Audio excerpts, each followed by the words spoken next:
更利好 ITX 玩家的50G 显卡 RTX 5060 Ti 终于来了。跟上代的4轮态一样，这次各家 AIC 也推出了相当多的双风扇型号。本期艾丽莎配置推荐不仅更新了基于5060 Ti 的44性价比方案，以及白色颜值向的 TKD 海景房，而且对于上代的4060以及460 Ti， 我们也会给出相应的艾丽莎选购建议。毕竟在新老交替的节点，确实还是蛮尴尬的。所以如果你正好处于中端价位的 ITX 选品搭配，那本期视频应该值得你一个免费的点赞。Hello， 各位观众来，大家好，欢迎回到3RC科技，我是汤唯。配置推荐系列节目是我们通过对 ITX 和紧凑型 MATS 小主机的丰富经验，以及小店日常的装机实测，在保证不恰饭、无推广的前提下，给大家带来当月不同价位、不同需求的电脑配置单参考。目前是细分为 ITX 和紧凑型 MATS 两个系列。像本期的 ITX 配置推荐中，除了极个别特殊机型之外，其他的机箱都只能装 ITX 主板，体积不会超过15升。而像 Z20、G300、C28这类相对更大，能装 MATS 主板的箱子，则是会放到紧凑型 MA 加配置推荐当中来呈现。当然，不管是哪个系列，所有的配置我们都会秉承实装、实拍、实测的3原则，各个方面都会有对应的展示。总之，一切以数据说话，拒绝云推荐。那言归正传，下面就赶紧进入正题吧。前面几套配置其实都没啥变化，主要是价格上的微调。第一套还是直接看向基于奔牛35的入门独显方案，这套在往期也是蛮受大家欢迎的。毕竟白色侧透的同时，硬件选品却几乎没有白色税，唯一的黑色电源也被机箱右半边的 Mesh 侧板挡住了，整体就还是挺有性价比的。9.2升体积比较小巧，一套装好后是3.8千克的样子。鲁大是整机跑分100万，可以应对 1080P 的网游，中低画质下也能玩3A。硬件方面，650XT 加 121F 的组合依然是这个价位的黄金搭档。毕竟这张卡只支持 PCI 4.0/4，121F 加 H60的显卡插槽是刚好支持 PCI 4.0的。而如果是跑在560加 A520这种3.0平台下，就会有略微的性能损失，不推荐。白色还是看向性价比很高的银通萌宠，虽然是单风扇，但给了3根热管，一轮3D Mark SNL 的理论性能跑下来是4700。CPU 选择 121F 的原因前面说过了，拥有4核8线程，最高睿频4.3GHz，搭配一张金越的 H60 艾迪莎主板，实测 R23单核1600，多核8300。那金越这张板子属实是便宜，配色也很适合白色的方案，供电对于 121F 是完全足够的，甚至还有双 MDR 接口，有5副 ARGB 也能选择带灯的散热器。不过开源的灯控软件和 BIOS 易用性这些就确实不太行。我是觉得在这个入门价位问题不大，看个人的接受程度。另外，其没有标配 WiFi 蓝牙，有需求需要自行加装。奔牛 U3 我散热线高135毫米，压制 121F 选择很便宜的乔斯伯 CR1400 EVO 就完全足够。四热管直出设计，高度只有130毫米，带 ARGB 的版本可以在 Open ARGB 软件里面简单调整光效。尾部的机箱风扇也是推荐同款的9厘米，光效统一也能帮助排出箱内热量。内存方面，双8G 总共16G 的容量算是现今的标配了。光威的天策是白色的马甲，性价比相当高。C18的时序实测读写是46000，延迟68纳秒。硬盘部分，即使是最入门的方案，我也是建议上到 1TB 的容量，毕竟往往这一类主机都会用很久。微星的 M450虽然便宜，但也是 TLC 颗粒，主控是联源的方案，在这一套平台的实测读写如图。电源的话，额定350瓦对于这套配置是足够的。TT 的 TRM 虽然是黑色，但装好之后基本看不到，算是节省了白色 SFX 的预算。这颗电源也是我们一直推荐的入门 SFX 首选，品控和质量都经过了长时间的验证。实际游戏测试 1080P 下 CS2 预设中画质，平均167帧；怪物猎人荒野预设低画质加性能 FSR 加补帧的设计下，平均刚好60帧；黑神话预设低画质 FSR 开到80，同时打开补帧，一轮 Benchmark 跑下来是平均84帧。2077预设中画质加质量 FSR 加补帧，跑 Benchmark 平均104帧。永劫无间预设中画质加质量 FSR 训练场平均109帧。极限双核完结 CPU 功耗72瓦，频率4.1GHz，封装在70到72度，显卡功耗80瓦，核心67度。热成像可以看到半边 Mesh 侧板的通风效果很不错，就尾部风扇这里稍微有一点点的热量。烟雾测试的风道走向也是非常顺畅，主要是底部进气，尾部排气。双考中测的人为噪音是42分贝上下，插线板整机功耗224瓦。如果说你的预算稍微充裕一点，来到4K 左右，那现在这套基于闪灵精良版的3A 方案就可以好好研究一下了。560加7650加2的整体性能属于 1080P 可以畅玩，且 2K 也能入门的水平。外观上是以黑色调为主，附以少许的 RGB 点缀。当然，如果不喜欢玻璃侧透的话，也有同价的 Mesh 侧板可以选。整套体积12.8升，重量6.4千克左右，鲁大师跑分127万。详细配件方面，7650加2经过几轮连续调价之后，也是比较合理了。尤其是还有4060的涨价。下衬托，不考虑生产力和光追，日常只玩游戏的话，很值得推荐。这里可以看向性价比尤为突出的银通大地之神，配备双风扇散热管以及全金属的背板，实际跑一轮 SNL 的理论性能是10200。CPU 560的含金量就不多说了吧，属于是 A 加入门的常青树了。6核12线程的规格加 4.4GHz 的睿频也能满足绝大多数的电脑使用场景。这里搭配一张华擎的 A520i， 实测单核1470，多核10600。目前靠谱的 AM4 ID 杀板子只有爱国家的 A520i 以及华擎的 A520i 和 B550i， 搭配560的话 A520 就完全足够。华擎这张也会相对便宜一些，拥有8箱60安的供电，后置还有 C 口，出厂自带 WiFi 蓝牙，对于小白也比较方便。存储部分 A520 的内存频率上限更高，搭配有2条8G 3G6的音卷，长芯颗粒的时序是418，实测读取5万，写入28000，延迟62纳秒。硬盘是上套同款的微星 M450 1TB 的标配，在这套平台上的读写都可以跑到2500。机电散部分 G200 这个箱子算是市面上第一个支持高塔散热和 AD 插电源的小机箱，因此可以选择性价比的型号来压低预算。散热追风者的伯乐 S4 是一款高度154毫米的4热管高塔，价格不贵，散热不错。另外推荐在机箱的尾部加一把风扇，帮助排风。电源 TT 的 TR2S650是额定650瓦的白牌直输型号，便宜大碗，主打一个性价比。只是说线材直输装机200，表持装机经验。手残党的话，建议换全模组加定制软线的组合。游戏实测统一 2K 分辨率 ，CS2 预设中画质平均224帧，怪猎荒野预设高画质加质量 FSR 加补帧平均83帧，黑神话预设高画质加 FSR 超采样80加补帧平均72帧，2077预设超级加质量 FSR 加补帧平均114帧，永劫预设高画质加质量 FSR 平均120帧。最后是双烤 ，CPU 功耗77瓦，频率4.1GHz 左右，最高只有70度；显卡功耗169瓦，核心76度。热成像隔着玻璃的情况如图所示，只有显卡背部和主板供电的轻微热量，尾部的排风扇就还挺重要的。烟雾测试的风道走向就相当明了。双烤侧的人为噪音在40分贝以下，分贝仪都检测不到。整机输入的功耗是310瓦。要是你觉得 G200 的体积好像稍微有点偏大，那也不妨看看下面这套基于 S300 的方案。A4 背靠背的结构在体积上可以做到更小，只有8.1升。箱子两侧都是 Mesh 的网板，提供黑白双色可以选。这么一套装好后的重量4.6千克，罗大师跑分137万。硬件组成上 ，CPU 换成了跟560对位的 1240F， 同样是6核12线程的规格，最高睿频是 4.4GHz， 实测223，单核1600，多核12000。主板明刷的 H220 ID 杀2 LAN 拥有双 M.2 接口，后续还可以加装一块硬盘，很实用。供电是祖传的8+1+1项，带个136都是足够的。后置有5个 A 口，而且还是双网口，缺点则是不带 WiFi 蓝牙，有需求的话需要自行加装。另外就是没有 RGB 接口，不过对于 A4 机箱倒是问题不大，毕竟没有侧透，也不太需要灯光。闪联 S300 兼容60毫米以内的下压散热，可以看向 ID 的4七插地，高度47毫米4热管镜面铜底，风扇是螺丝固定，相比于铁丝固定会更加稳当，特别是对于长距离的物流发货。那板 U 限制，内存就只能上到3200的频率，容量还是8G×2，银爵3星颗粒的时序是416，具体读写和延迟如图。硬盘自然也是 1TB 的容量打底，如果不够用的话，后续还可以再加装一块。显卡方面，6750G2E 10G 跟7650G2E 8G 在性能上其实是差不多的，但前者显存更大，也是要停产了。这里汉讯的竞技双风扇属于是性价比的型号，配备3根热管以及金属背板，一轮 SNL 理论性能跑下来是9000。电源是 L Model 的 SFX650，额定650瓦金牌，对于这套配置很合适，其本身价格也不贵，我们推荐这么久以来也算是比较可靠的选择。实际性能方面，2K 分辨率 CS2 中画质平均201帧，怪猎荒野高画质平均77帧，黑神话高画质平均69帧，2077超级画质平均95帧，永劫无间高画质平均107帧。双烤测试 CPU 功耗79瓦，大核4G没有问题，封装在80度左右，显卡功耗138瓦，核心78度。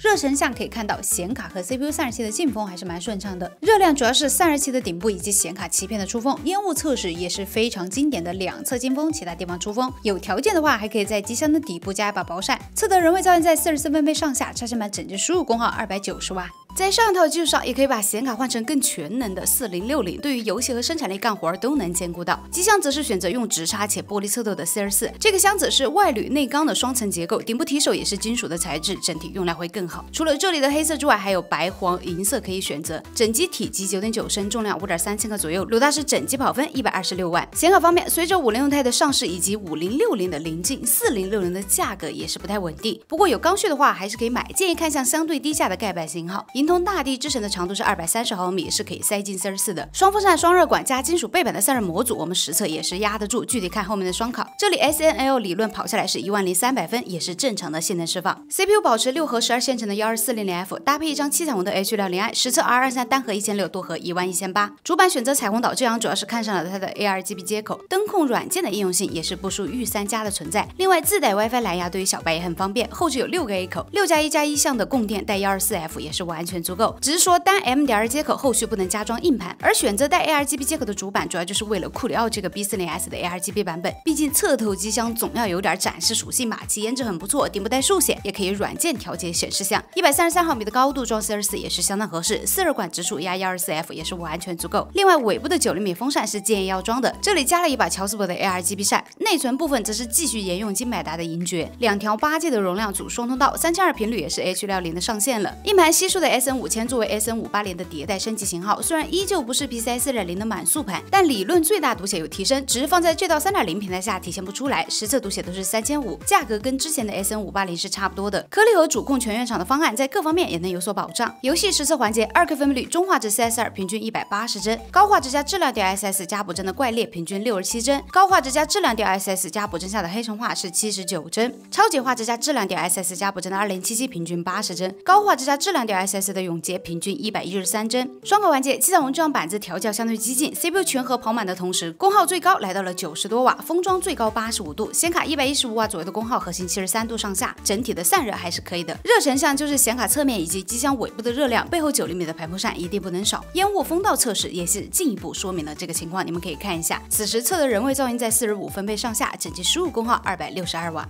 下面这套又是一个3A 配置，基于 G200的560加770 XT 方案，显卡性能更强，外观上是黑色侧透的效果。散热器和尾部风扇的 ARGB 灯光也可以通过灯控软件进行调节。G200的体积是12.8升，一套装完后大概在6.7千克的样子，裸大师总分153万。配置方面，在目前四轮胎价格上涨的情况下，770 XT 的性价比也是越来越高，价格便宜几百，常规游戏性能却强很多，显存也更大。当然还是那句话，恩卡在光追和生产力方面遥遥领先，如果你有这2个刚需，那四轮胎也是绕不开的选项。总之770 XT 就还是比较适合游戏的。这里推荐一张性价比极高的汉凯合金，散热模组配备2把10厘米的大扇以及6根热管，背板是金属材质，散热相当不错。263毫米的长度装G200也是很合适。一轮 3D Mark 的16 Nomad Lite 理论测试跑下来是14600，板油这里是560加华擎 A520i， 对应的也可以换成几乎同价的12400F 加 H60i 的组合，具体看个人喜好。装G200黑色的高塔散热依然还是4热管的博雷斯4，价格便宜，性能蛮强。存储部分不必多说，同样是2条8G，总共16G 的内存加 1TB 的硬盘打底，如果容量不够用，你们也可以升级更大的容量。这套的满测功耗在400瓦左右，额定650瓦的电源就足够了。可以看向便宜大碗的行家 WD601VO， 铜牌直处的型号，质量挺稳定的。来到性能实测，2K 分辨率黑神话预设高画质加质量 FSR 加补帧 ，Benchmark 平均100帧 ，CS2 预设中画质平均190帧，绝地求生3超高平均149帧，2077超级画质下打开质量 FSR Benchmark 跑下来是86帧。如果在这个基础上打开补帧的话，则是来到了156帧。永劫无间预设高画质加质量 FSR 平均162帧。双考完结 ，CPU 功耗77瓦，频率4.1到4.27赫兹，在83、84度。显卡功耗260瓦，核心9 64度，相当凉快。热成像隔着玻璃的情况，你们可以参考一下2个信息：电源很凉快，尾部12厘米的排风扇很关键。烟雾的风道效果也很明了，前脸电源和底部显卡进风，顶部和尾部风扇出风，人为噪音是50分贝的样子。考虑到温度冗余，还可以再拉低转速，降低噪音。整机输入功耗402瓦。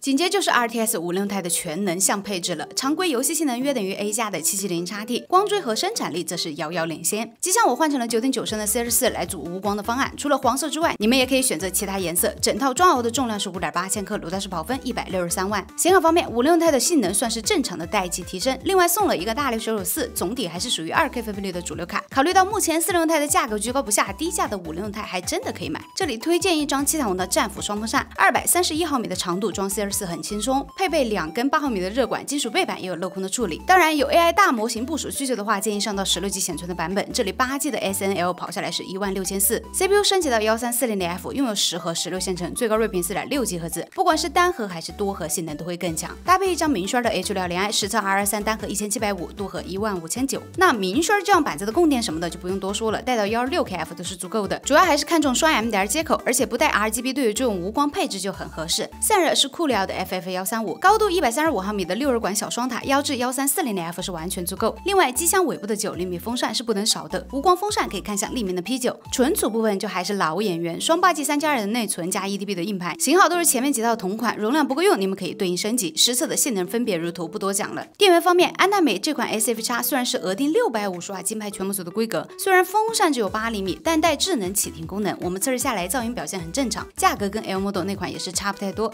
而且安踏美的产品在圈内的口碑也是蛮好的。游戏实测 2K 分辨率，中画质下的 CS2 平均219帧，高画质加质量DLSS 加补帧的怪猎平均101帧，高画质加质量DLSS 加补帧下的黑神话平均126帧，超级画质加质量DLSS 加4倍补帧下的2077平均229帧，高画质加质量DLSS 的永劫平均183帧。最后是双烤 CPU 功耗86瓦，大核4.1GHz，小核3.3GHz都是跑满了的，风霜在79度左右，显卡跑满180瓦，核心76度，对应的热成像情况如图所示，主要就是显卡侧面排出来的热风，烟雾也是经典的机箱底部进风，经过显卡和散热器之后，通过尾部9厘米的风扇排出，满载侧的人位噪音在45分贝上下，只是插线板整机功耗343瓦。然后又是一套基于 A+770 XT 的方案 ，CPU 升级到750F， 对于网游性能会更强。机箱 C25 Plus 的兼容性跟 G200也差不太多，但外铝内钢的用料会更胜一筹，外观上也是不同的风格。我这里是选的纯白硬件组颜值主机，不知道你们可以打几分呢？这套装完后的重量是7.1千克，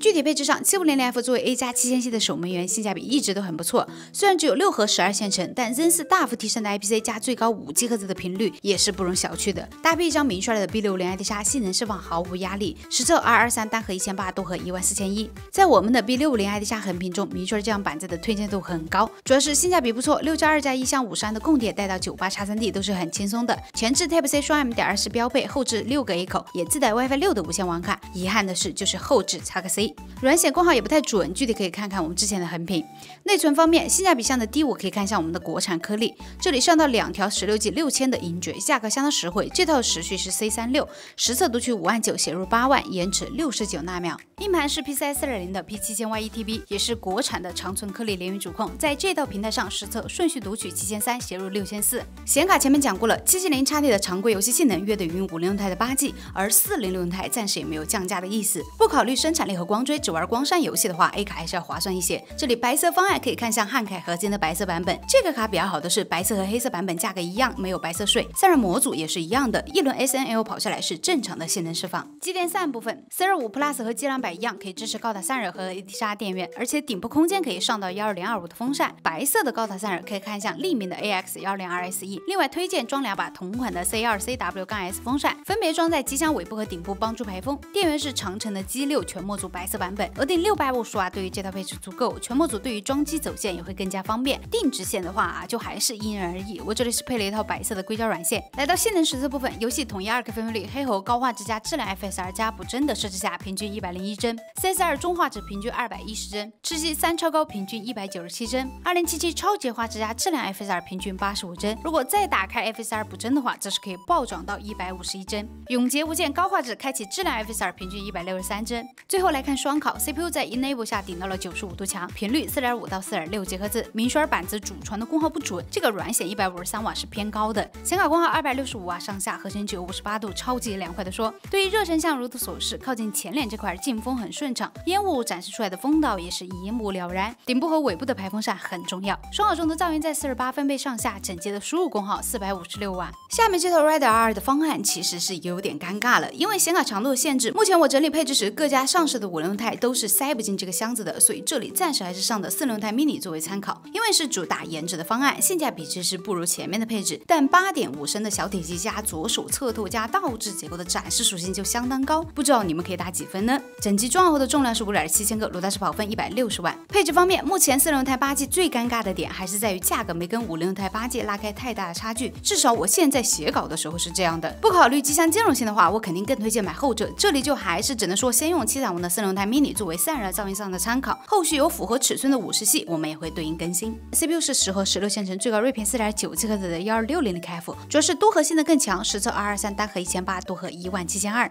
主板是730的 B760i-A， 相比于不带 A 的老板，主要是供电升级到了8+1+1，向核心60安的 DRMOS， 负载能力进一步增强，其他部分倒是没啥变化。2个4.0的 M.2 接口，自带 WiFi 蓝牙，后置6A1C。至于反向升级成了 PCI 4.0的显卡插槽，倒是影响不大，毕竟就算是5090D 跑考 4.0 都几乎没啥性能损失，何况4轮胎还只支持 4.0。R2 的散热线高126毫米，虽说可以装塔式的 SS110， 但考虑到颜值，个人觉得还是下压的 SI100 更加好看。其高度100毫米，配备6根6毫米的热管以及镜面的铜底，压制1260的 kF 是足够的。当然，如果换积木的 LCD 风扇的话，颜值还能进一步提升，只不过价格就要贵很多了，看个人预算。那对于这个箱子，风扇也要尽可能的配齐。前脸是一把12厘米我装的 C2CW-S， 尾部2把8厘米则是 B8W。内存的话，因为是侧头，这里上到2条8G 的白热灯条，支持7.5的灯控调节，3600的时序是 C18， 实际读取5.5万，写入5.2万，延迟64纳秒。硬盘方面 ，SN7100 作为 SN770 的升级型号，同样是悉数自家的方案，5年质保，并且最大读写速度均有提升。在这套平台上实测读取7001，写入6700。那白色方案电源也是上到行家的 MX650P 白色版本，额定650瓦白金全模组，通过了 ATS 3.0认证。当然，装这个机箱全套的硅胶定制件肯定也是必不可少的。实际测试环节，游戏2K 分辨率下，黑神话预设高画质加质量 DLSS 加补帧 ，Benchmark 跑下来平均100帧 ，CS2 预设中画质平均218帧，实际3超高平均205帧，2077预设超级画质下开启质量 DLSS 加补帧 ，Benchmark 平均102帧，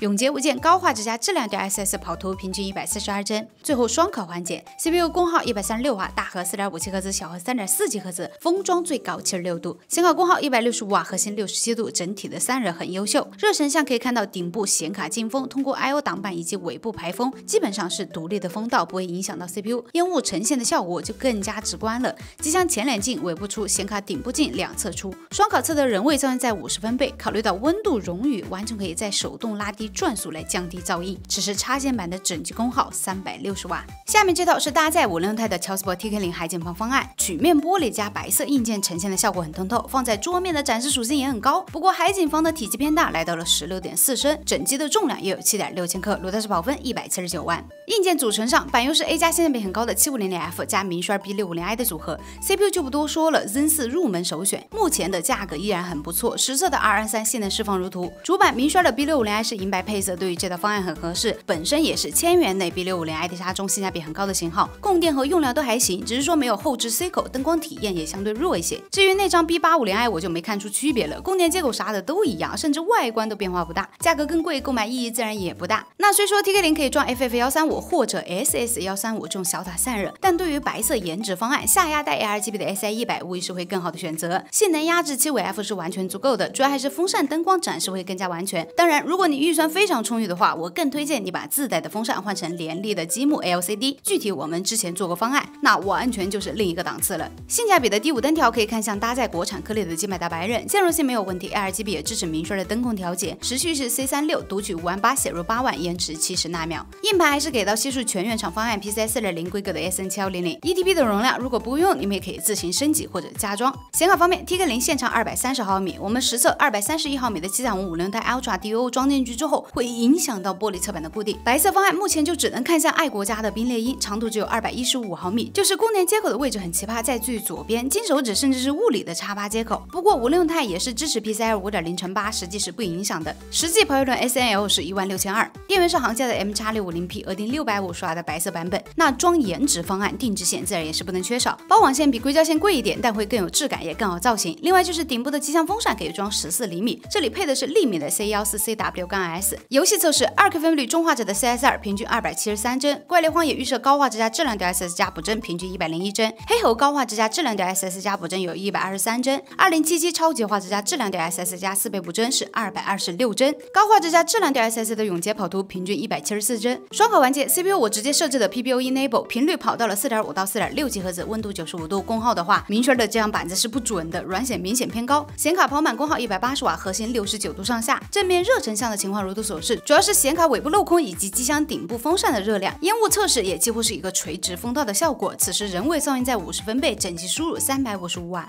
再下来就是 IU 加 N 卡的方案了，整体基于10.2升的 C25。那这个箱子是我们找机械大师独家定制的版本，其在 C24 的基础上加长了9毫米，体积控制在10.2升的同时，显卡也能上到254毫米的长度，兼容性更上一层楼。像之前 C24 装不进去的一些4070、4070 Super， 甚至是4070 钛 Super， 现在 C25 都能完美的兼容。这里我就是选的4070组纯黑方案，就很经典很耐看。那除了默认的玻璃侧板之外，也有开孔铝板的选项，这里搭配玻璃侧板版一套装好后的重量是5.4千克，卢大师跑分接近200万。具体配件上，显卡升级到4070，游戏性能更强。硬重药业 D6V2 的长度是250毫米，属于是 C24 不能装但 C25 能装的型号。散热规模也很足够，配备双风扇5热管。跑一轮 Steel Nomad 的 Lite 下来是17890。CPU 是10核16线程，最高睿频4.9G 赫兹的12600KF。主板搭配一张明衰的 B760i D5，性能释放很完全。223来到单核1880，多核17000的成绩。那明衰这样 D5 虽然不是终结者系列，但各方面都还可以，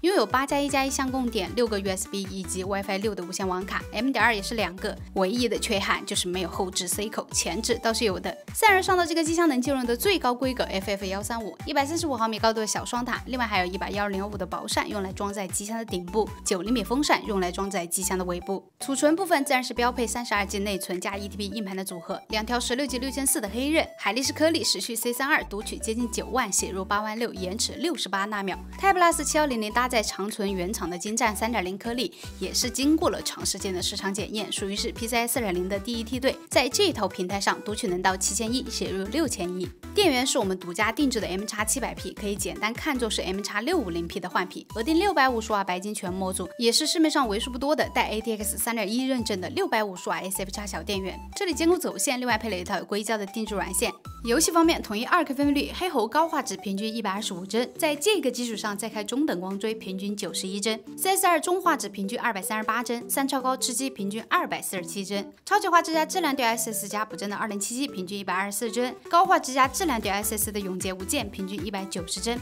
双卡环节 ，CPU 适当调节 AC 降压之后，功耗130瓦，频率跑满了大核4.5G 赫兹、小核3.4G 赫兹的满状态，封装维持在86度，显卡200瓦的功耗，核心69度左右，热成像就是典型的尾部热量。通过烟雾测试可以看到，顶部的薄扇也是相当重要，能装的情况下一定要装。此时满载的噪音在49到50分贝，整机输入423瓦。到了这个价位，显卡可以看向 A 加的 RX 9070，性能属于是 2K 畅玩、4K 入门的水平。而且这张卡有很多小巧的 AIB 型号，这里我就选择了一张直接塞进只有8.1升的 S300里面，搭配750F，整体是一套蛮均衡的无光小钢炮。这套装后的重量是4.9千克，卢大师整机210万。CPU 750F 前面用过很多套，性价比很高，不多说，快速过一下理论实测。虽然这套整体是黑色的方案，但主板还是推荐白色的明衰 B650i， 毕竟盖上 Mesh 侧板也看不到机箱的内部。主要是黑色的 B650i 都要加不少的钱，对于750F 来说意义不大。相比之下，还是明衰这样更合适。S300 的下压30G 限高60毫米，压制750F， 可以看向超频3的 RC400-53， 4热管回流焊工艺。其实53毫米高度的那几个塔式的散热性能都差别不大，这款的优势是从正面固定塔体，对于后续的维护会更加方便。内存搭配2条16G 的光辉龙5，6428的规格在性能发挥上会更加极致，尤其是对于这种内存频率比较敏感的游戏。这里实测读取59000，写入81000，延迟67纳秒。硬盘保持长存原厂方案的智泰7100，在这套平台上自然也是能跑到满速的水平。要是 1TB 容量不够用，你们也可以自行升级或加装。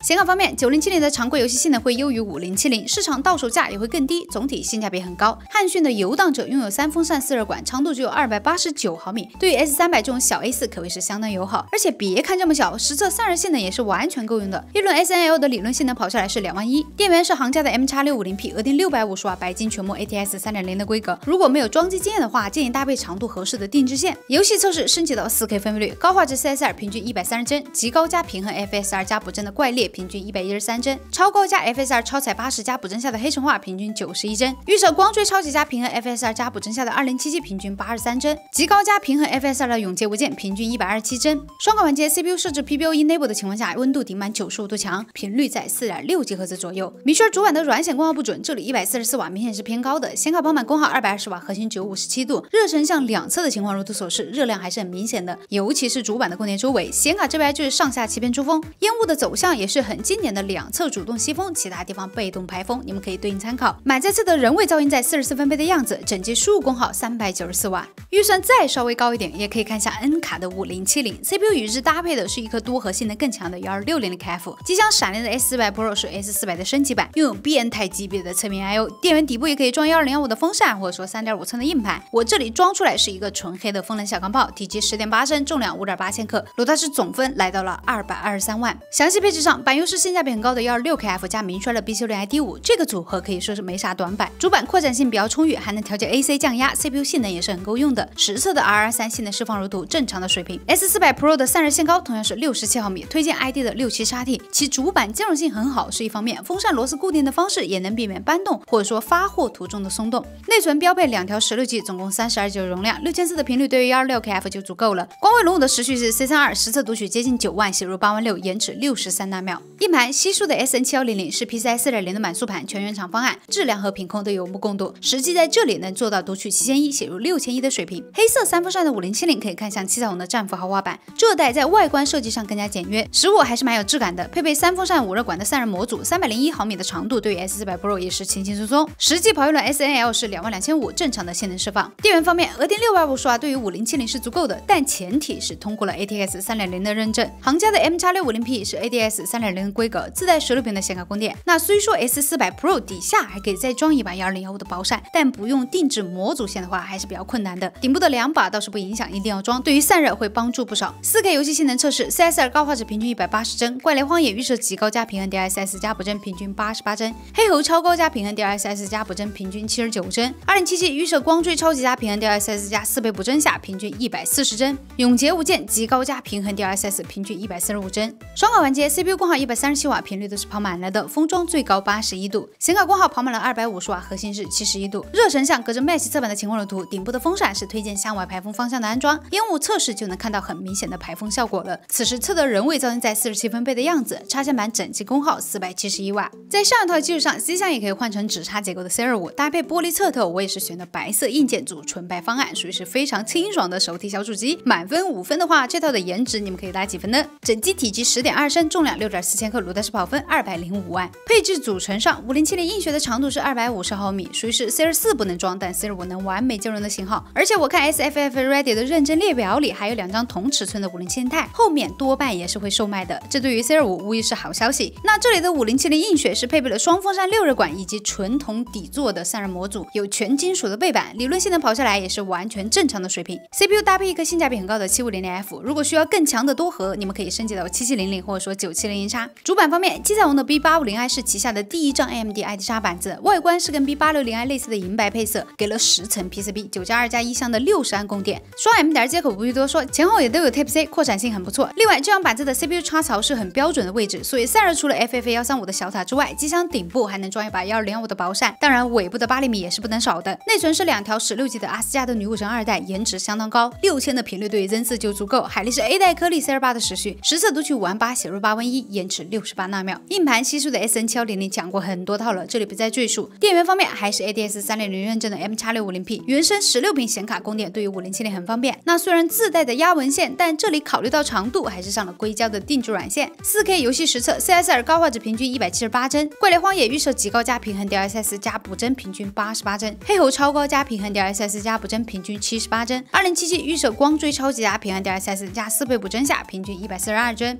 永劫无间极高加平衡 DLSS 平均141帧。双卡环节 CPU 我设置的 PBO Enable， 在底板95度的情况下，功耗110瓦左右，频率4.5G赫兹，显卡功耗250瓦，核心最高74度。热成像的情况也是很明了，热量主要是显卡侧面以及散热器尾部这一坨。搭配这张板子，机箱顶部可以装薄扇，烟雾除了从尾部排出之外，顶部也能分摊排出。双考中的人为噪音在47分贝的样子，实际使用还可以手动拉低风扇曲线来降低噪音。此时的整机输入功耗是424瓦。预算进一步提升，就可以看向 RX 9070XT 的方案了。CPU 146KF， 综合性能更强，但功耗也更高，所以机箱换成了联力 A4 青春版，也就是支持顶置240水冷但铁皮材质的闪联 S450。我这里是装了一个低调的黑色方案，体积12.4升，整机重量6.7千克，卤蛋式跑分254万。硬件方面 ，RX 9070XT 在常规性能上非常接近 RTX 5070 钛，实际到手价也要低很多，主打一个游戏性价比。黑色方案的话，可以看向汉讯的这样暗黑犬，配备3风扇6热管以及尾部镂空的散热模组，散热实测非常凉快。一轮 SNL 跑下来是25600，CPU 是14和20线程的14600KF， 最高睿频5.3G 赫兹，近期价格很棒，也不会像 i7、i9 一样有缩缸的风险。搭配一张供电很强的七彩虹 B96ID5，性能释放稳稳当当。223的实际跑分热图，七彩虹这样板子拥有7+1+1 像核心93的供电带到 i7 都不成问题，前后双 M.2 接口不必多说 ，I/O 也比较丰富，像前后 Type-C 这些也都是有的。S450这个箱子是在 S400的基础上增加了240水冷的支持，这里上到便宜大碗的 VKA240水冷，压制 146kF 完全足够，这样板子也可以适当降压。S450只有 Match 侧板，正常用也看不到里面，内存配了一个朴实无华的银爵是没有问题的。D5自然是2条16G的容量打底，海力士 A 带颗粒不挑主板和 CPU 体质，6400频率的时序是 C32，读取96000，写入87000，延迟63纳秒。硬盘是 PCI 4.0的 SN7100，到了这个价位也是可以考虑2TB 起步了。这里实测顺序读取7100，写入6900，4K 游戏实测，预设高画质的 CSR， 平均165帧，预设极高加平衡 FSR 加补帧的怪猎，平均141帧，预设超高加 FSR 超采60加补帧下的黑神话，平均107帧，预设光追超级加平衡 FSR 加补帧下的2077，平均107帧，预设极高加平衡 FSR 的永劫是平均150帧。双烤环节 CPU 功耗在180、190瓦上下浮动，频率都是跑满了的，封装最高93度，显卡功耗317瓦，核心只有58度，热成像两边的情况如图所示，是正常的热量分布，烟雾的进出也是很顺畅的，能迅速带走热量。双烤的满载噪音是48分贝，实际使用的负载更低，尤其是 CPU 噪音也会相对更低。此时插线板的输入功耗是568瓦。来到50系的50新态方案，机箱选择兼容性很不错的超频3蜂鸟3，是一个标配 Match 侧板的 A4 风冷箱子，体积11.9升，最多可以装4把机箱风扇，顶部有伸缩提手，侧板是快拆设计。我这里是组的纯白方案，会有一些白色税，你们完全可以换到造价更低的黑色方案。整套装完后的重量7.4千克，如它是整机跑分251万。显卡方面，50新态作为4080S 的大力水有400，综合性能很强，被隔壁红队狙击之后，市场价格也有所松动。七彩虹的 Ultra W 作为中高端型号，是3风扇粉白的外观，给了7根热管，37频的厚度也是跟5080保持一致，做工和用料都相当扎实，也是刚好可以装进这个箱子。实际的性能释放也是相当给力 ，SNL 跑下来是28500。CPU 这里因为 Zen 5架构的支持，970X在大部分游戏和生产力中都能跟78x3D 打得有来有回。同样是8核心16线程，价格还要低很多，性价比不错。这套实测 R23的单多核分别是2240和23000。到了这个价位，主板还是可以看向我们横屏中表现不错的微星 B650i， 价格属于是一线中最便宜的，供电很够 ，WiFi 蓝牙，前后 C 口这些也都是标配。微星的 BIOS 易用和兼容以及软件也会比名宣那样强很多。蜂鸟3的散热线高68毫米，这里推荐 ID 的67XT 白色版。其实，在我们之前的横屏中，67毫米那几款下来的散热性能都差不多，主要还是在主板兼容性上 ，ID 这款会更好。而且风扇螺丝固定对于 ID 杀主机也是优点。内存是不带 RGB 灯光的鲜润白色，2条16G，总共32G 的容量，6428的参数对于 Zen 5是非常甜点。实测的读取59000，写入8万，延迟71纳秒。硬盘除了前面推荐的几款之外，也可以看一下红旗掠夺者的 GM7，搭载长存颗粒以及联云主控，发射以来的品控和口碑也还行。这里2TB 的读取来到7200多，写入6300多。电源的话，50新态官方推荐750瓦，可以看向酷冷的 V750 SF 白色，金牌全模组，而且是 ATX 3.0认证。当然，装这种紧凑型主机，定制线还是不能缺少的。镀银线贵是贵了点儿，但会更好定型，方便走线。至于机箱风扇，蜂鸟3虽然最多可以上4把12015，但机箱底部那把就太考验走线了，看个人技术。这里推荐3把是比较稳妥的。测试环节先看游戏，4K 分辨率黑神话预设超高光追加性能 DLSS 加补帧平均80帧，CSR 预设高画质平均197帧，绝地求生3超高平均268帧，2077预设光追超级加性能 DLSS 加补帧平均208帧，永劫预设极高加性能 DLSS 平均186帧。最后双口环节 ，CPU 我直接用的微星预设85度的 PBO，10分钟后功耗110瓦，频率在4.1G 赫兹左右，显卡功耗300瓦，核心65度。热成像可以看到 CPU 散热器跟显卡的蓝色浸泡很明显，对应烟雾的走向你们可以看一下。满载侧的人位噪音在49分贝左右，整机输入514瓦。在上一套基础上，可以把显卡升级到性能更强的5080，机箱保持蜂鸟3不变，但换成了那个标志性的钛灰色，整体就是比较低调闷骚的效果。这套装后的重量73000克，如它是跑分279万。显卡还是那句话，40系的高端已经停产，5080刚需建议可以看一下盖板的型号，像万历这样星云就是朴实无华的黑色，仅有少许的绿色点缀，反正机箱不测透也看不到。配了3风扇6热管以及均热板，背板是金属材质，一轮 SNL 跑下来是34800。板油的话还是性价比很高的970X加微星 B650i， 这些都是前面讲过的型号，不再赘述。简单过一下 R3的理论跑分。散热对应换成67XT的黑色版本，内存是2条16G的无光芯刃，6000的频率，48的时序，实际的读取是59000，写入8万，延迟67纳秒。硬盘 GM7 2TB 前面讲过了，简单过一下实测读写。如果容量还不够，也可以用4TB 的版本。主板背后也还可以再加装一块。电源方面，对应升级到酷冷的 V850SF 黑色版本，定制镀银线虽然相比于硅胶线会更贵，但也更好的走线凹造型。机箱风扇海盗船的12015还是只推荐3把，毕竟要4把装满的话，还是得要点理线经验的。测试环节，先看 4K 游戏，黑神话超高光之下打开性能 DLSS 以及补帧 ，Benchmark 平均95帧 ，CS2 高画质回放录像平均224帧，吃鸡3超高回放平均280帧，2077光追超级下打开性能 DLSS 以及4倍补帧 ，Benchmark 平均242帧，永劫极高画质下打开性能 DLSS 跑图平均236帧。最后是双烤 CPU， 我直接用的微星预设85度的 PPU，10多分钟后功耗103瓦，频率4G赫兹上下，显卡功耗340到350瓦，核心74、75度，热成像两边的情况。如图所示可以对应看一下，烟雾的进出也是相当丝滑。如果能把4把风扇装满的话，效果还会更好。双烤侧的人为噪音在50分贝，整机输入543瓦。最后就是基于联力 A4HRO 的水冷小钢炮方案了，不得不说这个箱子依旧还是经典，从20系一直战到了现在的50系，搭配一套 98x3D 加5080，可谓是性能和质感我全要，不知道你们觉得怎样呢？满分5分，不妨来打个分。这套体积是11.1升，重量73千克，裸套式跑分283万。配置方面 ，CPU 是目前游戏性能最强的 980x3D 8核16线程单 CCD 设计。那由于这代的 3D V-Cache 被放在了最底部 ，CCD 可以直接和顶盖接触，热量导出更快更及时。所以频率能上到更高，高频增5加单 CCD 加超大缓存，最终造就了这颗游戏最强神物。这里实测的223性能如图，主板华硕的 B850-i 基本就是上代 B651-i 的马甲 ，PCB 层数、固内规格以及 I/O 扩展这些都没变，背后的 M.2 升级到了5.0，显卡和无线网卡也升级了快拆设计，另外还加入了轻 BIOS 的按钮，属于是更加全面应用了。散热部分，联力 A4 冷头线高55毫米，能装进去的水冷依旧不多，我们还是推荐恩捷的海妖240，反正阿斯代克7代泵压 98x3D 是绰绰有余的。内存自然是首推6000 CR8，我这里是女武神2代，当然有些品牌甚至都有 CR6 的时序了，只不过好像货不多。硬盘升级到了 SN850x2TB PCI 4.0的旗舰优缓盘，悉数全原厂方案带独立缓存，实际在这套平台上可以跑到读取7350写入6660。显卡是一线但盖版的微星万图师，毕竟中高端型号溢价都太严重了，我是真的推荐不了。反正你们预算充裕的话，可以自己升级。这台万图师3叉符合 NV 的 SFF Array 的标准，长度303毫米，厚度也只有49毫米，整体虽然很小巧，但散热还算压得住。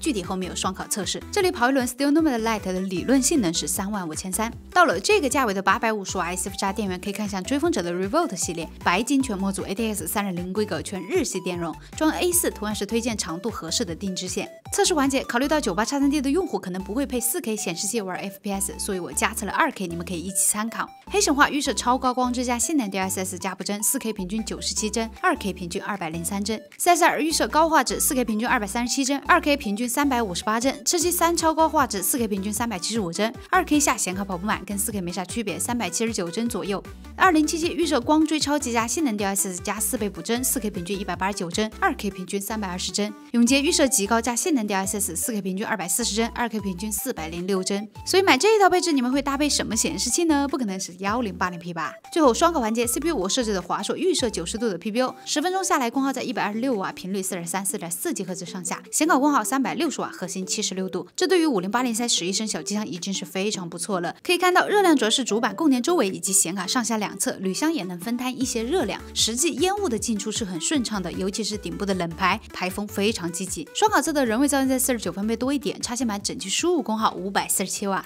OK， 那5月份的 ID 叉配置推荐我就全部给大家讲解完毕了。不知道有你中意的方案吗？欢迎在弹幕上分享一波。那长视频制作不易，还请各位来个3连支持一下。5月份的紧凑型 MA 叉配置推荐，我们也在爆肝当中了，点个关注就不会错过后续的更新喽。那么我是汤唯，我们下期再见吧，拜拜。